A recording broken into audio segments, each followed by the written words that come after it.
Very good morning, students. Welcome back to second year physics. So in the previous class, actually, we discussed related to alternate currents. In that alternate currents, root mean square as well as the average values of root mean square value, that is over, and power in AC circuits also over. Now let we'll move to the next one, AC instruments. See, what is AC instrument? We know about a DC instrument, I want to say, because by using a DC for the measurement of DC current, see here we have the instruments to measure the current, that is ammeter is one more is to measure the potential difference, we have another one is voltmeter. So let we have two instruments for measuring the current and for measuring the potential difference. One we can say ammeter, one more we can say voltmeter, of course. Let I want to say another one for the measurement of AC current, for the measurement of EMF, alternate EMF and alternate currents. So for these two, alternate current and alternate voltage we need to measure. So by using the DC instrument, that cannot shows the reading, it shows a zero reading for using the DC instruments, that are ammeter and one more is we can say voltmeter. So that can show a zero, because DC are nothing but it is only constant current flows, that is we can say DC current. I want to say about a DC current, so that it shows the constant current like this, which shows like this, positive, positive, positive. So when for a ammeter and voltmeter, which use it to measure the only DC currents and as well as the DC voltage. This is one. If I use that ammeter or voltmeter for a AC current, AC is alternatively changes, that is we can call sinusoidally changes. If sinusoidally changes, that means when positive half flows through the DC instrument, that shows some certain reading. When the next half reading is flows through the same DC instrument, again that comes to the same place. That means here that DC instruments shows a zero deflection for AC current and for AC EMF. That's what it is, alternate EMF and alternate currents. So that for DC instruments it is not suitable to measure the alternate currents. This is the conclusion. Then we have other instrument which use it to measure the alternate currents, that is AC we need to measure, alternate EMF and as well as alternate currents. So we have other instruments are there, that we can say hot wire instruments. Hot wire, that means hot wire is nothing but basically it is works on the principle of like a heating effect, that is a Q directly proportional to I square it is. This is also we can call Joule's law. So hot wire instruments are nothing but we can call here hot wire for measuring the alternate current. For measuring the alternate current we can call as hot wire ammeter, and here hot wire voltmeter. See, we have two instruments. So that in this actually it is works on the principle of heating effects. That's what we can call hot wire ammeter is one, hot wire voltmeter is one. Of course, this shows the reading for the alternate current and alternate voltage. Now, for this units, what are the units? Of course, the units are same, but we can say virtual ampere, and a virtual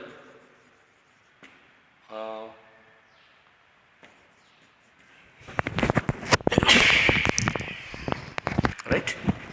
This is one. Hot wire ammeter is one, hot wire voltmeter is one. So that hot wire ammeter is measures the virtual ampere, hot wire voltmeter is nothing but a virtual voltmeter. So like it is to be used to measure the AC instruments are like this. And come to the point is, in this AC instrument, I want to say one thing here. In generally there is a alternate current and when alternate current and alternate EMF flows in a given circuit, therefore there will be some phase log, that we can say there will be a phase difference between the alternate current and as well as the we can say alternate EMF, that we can call as the phasor. So we can say phasor we need to draw. Phasor. Sir, what is a phasor? Actually phasor or phasor diagram is nothing but it. We can say like this. Now we need to draw the phasor. You take x axis and it is y axis. See, there will be a phase angle between the alternate EMF and alternate current. So that you say alternate EMF E and your alternate current is I. So which making an angle, this EMF is making an angle with an x axis is you say omega t. And there will be a difference between these two, you say phase angle is like it is. That is what we can call, which are it is actually we can say which moving with omega t or omega in it is in anti-clockwise, so that there will be a phase angle between the EMF and current is we can say pi. That is what we can call the phase difference is there between the two. That is we can say one is EMF and one more is the current. Suppose if I want to take another phasor also we can show like this.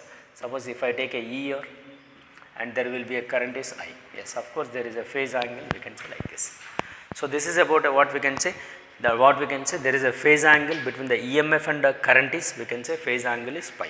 Then we can write like this, the current I is equal to I naught into sine omega t plus phi. Of course there is a phase angle is there between the EMF and alternate EMF and alternate current. So here you write E is equal to E naught sine omega t. This is about a alternate EMF and this is about a alternate currents. That is what there is a phasor difference is there between the EMF and alternate currents. So here it is about a what? Phasor. Now from now this phasor is very important, because in the next coming classes and the next topics these phasors are very important. Clear? Now let us I want to say here now we need to measure the alternate current. That means here when there is a alternate EMF is connected to the different circuits. Actually we have the circuits are, see we have the circuits are resistive circuit is one, and next one is the capacitive circuit, next one is the inductive circuits, and again we have the combinations, that is resistance and inductor is one combination, that is LR circuit we can call, and here second is LC in the sense is inductor and capacitive circuit. Third one RC is the nothing but a resistance and capacitor circuit is one, and fourth one LCR. Like we have the combinations. For these combinations, if alternate EMF is connected, for alternate EMF is connected to these circuits and we need to measure the current. This is our aim. So now our side heading related to what? Alternate voltage is applied. First case I am saying alternate EMF is applied to, see there are cases. First one you say resistor or resistance capital R, second inductor capital L, and third capacitor capital C, fourth LR circuit or RL, fifth one RC, sixth one LC, seventh one LCR. Got my point? Now here we need to find when alternate EMF is applied for these circuits, individually we need to connect, and here for all this we need to find here current, that is alternate current we need to find. This is our aim. So that I will tell you first case how to do, then remaining also we should follow the same procedure. So first one, let us take a resistor, so that the resistance is connected to alternate EMF, that we know symbol of alternate EMF is, this is a symbol of alternate EMF. Now current flow through the resistance capital R, that current we need to find a I. Actually how much we are applying here?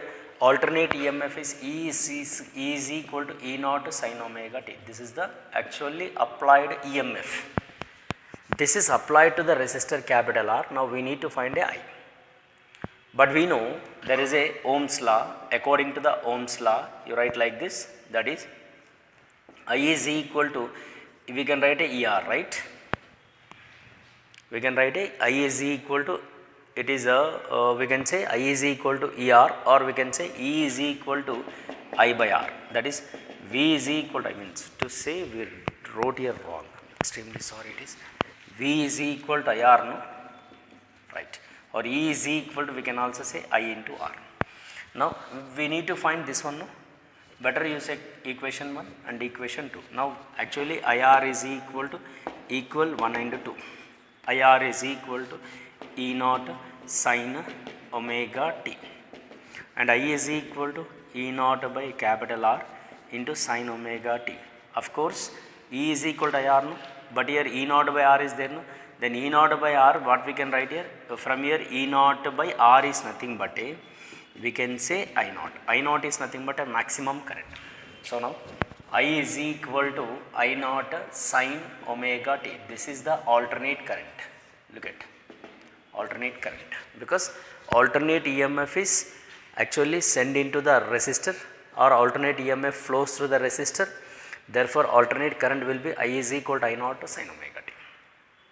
I is equal to I naught sin omega t. Now you say equation, this is 3. Now look at the both expressions. Both expressions, E and I. E is nothing but a alternate EMF, I is nothing but a alternate current. Is there any phase angle? No, there will be no phase angle. Without any phase difference, without any phase angle, I and E flows through the resistor. That's what here. What I am saying, it is depend on the given resistor, depend on the given on this basis. Resistor, there will be no phase angle. Inductor, that we have to check whether the phase angle is there or not. Like capacitor also we need to check the whether phase angle is there or not. Like RL, LC, like this we have to check. Now there will be no phase angle, so that you say no phase angle, that is we can say phase angle is equal to 0, it is over. Now let us draw a graph, both, we should take a both graphs, that is about a alternate currents and as well as alternate EMF. This is, you say, time is taken and here E is taken, as well as we can take current also. So this is for you write as E is equal to E naught sin omega t graph, right? But we have current also, no? Of course there is no phase difference, no? It is also flows same way, but you show some dotted lines like this. Same, there is no phase angle. I is equal to I naught sin omega t. This is about a graph. And go for the third one, you draw a phasor.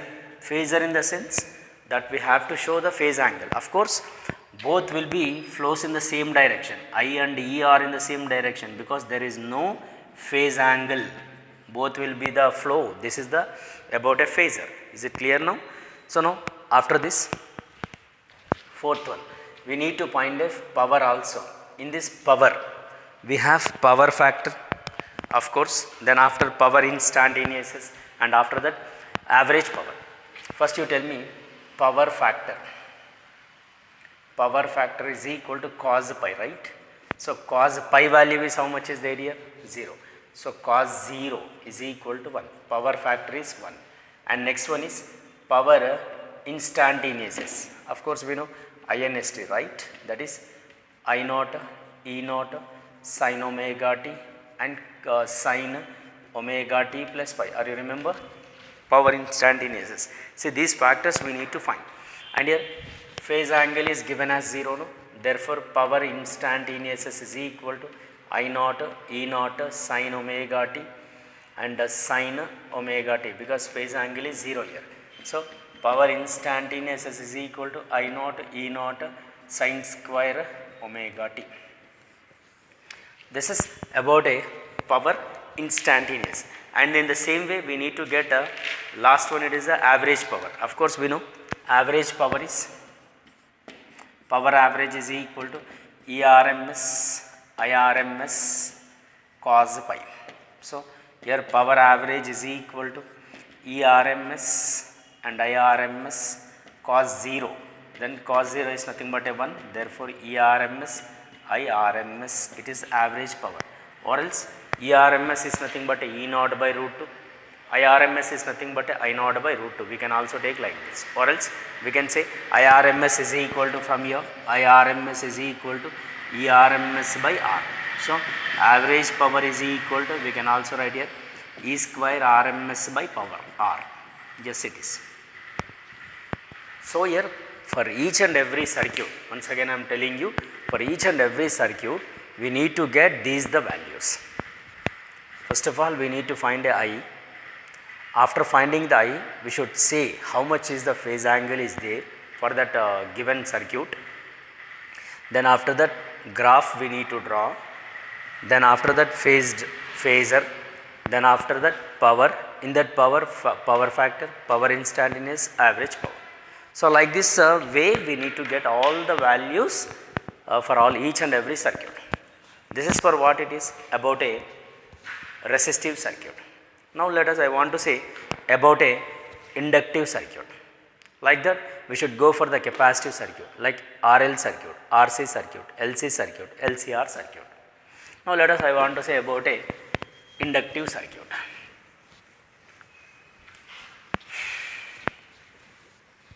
See, remember this is the process. This process we need to find all values.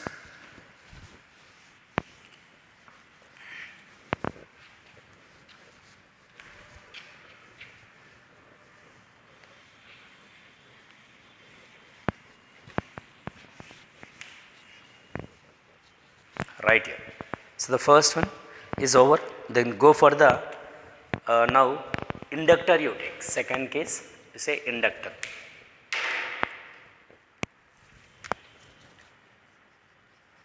Inductor is connected to the alternate EMF. So it is alternate EMF. There will be a inductor is connected like this, right? E is equal to E naught sin omega t is connected. Flows through this. Now we need to find a current through the inductor. This is our aim, right? Now we know through the inductor EMF also we know, because in the previous we know L di by dt. In the previous chapter this is there. That is equal to what? Here you write a equation 1 and equation 2, E is equal to minus L di by dt. Now we need to find I. This is the question mark. Now equal these two. L di by dt is equal to, it is E naught sin omega t. Fine. Now from here E naught sin omega t, no, actually in this case what happens, this is, you do one thing, because it is minus L di by dt is there, no, then better you bring this side, it is becomes a plus. Otherwise you say according to the Kirchhoff law we can also say like this. See, EMF, that is capital E plus small e is equal to 0, no, capital E is nothing but E naught sin omega t minus L di by dt is equal to 0. See, it is KVL rule we can. So E naught sin omega t is equal to L di by dt. Of course we can take both manner like this. This is a similar, right? We need to get I, no. So better you do like this. Di is equal to, cross multiply this, E naught by capital L. This becomes like this, sin omega t and dt. Is it okay now? Clear, no? Now let us, actually we need to find I, no. Better you apply integration. Integration di is equal to integral E naught by L sin omega t into dt. Fine. So integral di is nothing but a I. Now let us, we need to say sin omega t integration.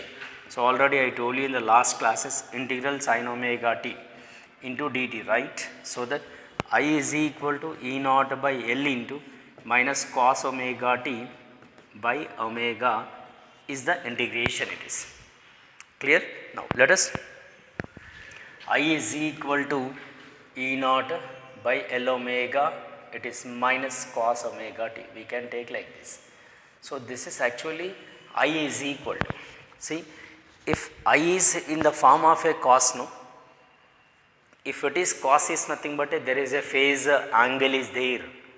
If it is in a term of sine, we can say there will be no phase angle, but the expression is showing in terms of cos, definitely there will be a phase angle. Then we will see, before that I will tell you this, what is L omega, sir. See, L omega is nothing but L is nothing but a inductor, omega is nothing but we can say angular frequency or angular velocity. So this we can say XL. Sir, what is XL? XL is nothing but we can call as the inductive reactance. Inductive reactance we can say. This is inductive reactance XL. Nothing but a resistance, because Inductor also opposes the flow of EMF, because EMF flows through the inductor, there is a flux is changes, the flux is induces the EMF, induces is always opposes the changes caused by it. Of course, we know this. So that it is nothing but we can also call resistance only, yes, because it is also opposing the flow of current. So instead of XL, instead of omega L, here you write I is equal to E naught by XL, then it is minus cos omega t. We can go like this, right? It is about a minus cos omega t. Now here E naught by XL, nothing but a E naught by XL, or we can say E naught by capital R also same, that is resistance only, XL also. Clear no? Now let we'll see in this expression I is equal to E naught by, I mean to say directly we can take like it is I naught into minus cos omega t. So this is in a form of cos no. Now let us, I want to change into the form of a sine, so that minus cos omega t we can take as it is sine omega t minus pi by 2, shall I? This is represented as now current is equal to I is equal to I naught sine omega t minus pi by 2. Yes, of course there is a phase angle. Yeah, there will be a phase angle. How much is the phase angle is there? Pi by 2 is there, 90 is there. That's what I mean here. If there is a phase angle, yes, for inductive circuit, there is a phase angle is represented as what it is, we can say it is a phase angle is represented as to be pi by 2. So like this way we need to get, again other also, other we have no, we need to draw. Next one is, we can say, next one we can write as the graph phasor, then after that we need to find a powers also. And before that I want to say about this I is equal to E naught by XL is there no, or we can also write as it is IRMS, of course, is equal to ERMS by XL also we can. XL is nothing but a inductive reactance, that is what I mean here. XL is nothing but a inductive reactance it is. Is it okay? So that it is about a what related inductive circuit. Again in these cases we have that we will see, because till it is we can say inductive reactance, and as well as this is related to what? About a XL I want to say. So XL is equal to omega L. Omega is nothing but it is a angular frequency, no, 2 pi n into L. This is, we can say like this. It is XL. XL is represented, N for the frequency. Of course it is N for the frequency, L for the inductive circuit or inductive reactance. Okay, it is nothing but a resistance, XL is nothing but a resistance. Clear? So this is about a what? Related to the inductive circuit. And in this inductive circuit, this is the expressions, and you need to write this all. Clear? And this is there in the continuation, again graph is there. Like it is, next one is a phasor is there. Power we need to draw, power we need to find. We will see in the next class this continuation. Okay, thank you very much.